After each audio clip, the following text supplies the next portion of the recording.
5000 వ్యూస్కి అసలు మీకు మనీ ఎంత జనరేట్ అవుతుంది అనేది నేను వీడియో చెప్పబోతున్నాను. అయితే నాకు ఈ వీడియోకి 5600 వ్యూస్ వచ్చినాయి. మీకు యూట్యూబ్ అనేది ఎగ్జాక్ట్ 5600 వ్యూస్కి ఇవ్వదు, అది మీకు వచ్చే పర్సంటేజ్ బట్టి ఉంటుంది.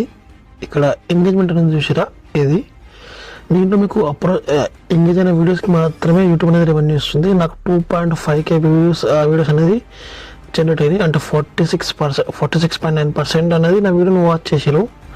దాన్ని బట్టి మీకు రెవెన్యూ జనరేట్ అవుతుంది. నాకు ఈ వీడియోకి వచ్చేసి 11 సబ్స్క్రైబర్స్ వచ్చినాయి. 11 సబ్స్క్రైబర్స్. ఇంకా ఈ వీడియో స్టిల్ యాక్టివ్గా ఉంది, నేను చూపిస్తాను కూడా. 40 అవర్స్లో 57 మంది వ్యూవర్స్ వచ్చారు, అంటే స్టిల్ యాక్టివ్గా ఉంది వీడియో. అయితే నాకు ఈ వీడియోకి వచ్చిన రెవెన్యూ వచ్చేసి ₹4.79 వచ్చింది. అంటే యూట్యూబ్ అనేది 1000 వ్యూస్కి ₹89 ఇచ్చింది. మనం అనుకున్న ఏంటంటే లక్షల వ్యూస్ వచ్చినా కూడా నీకు ఎక్కువ డబ్బులు అనేది జనరేట్ కావు.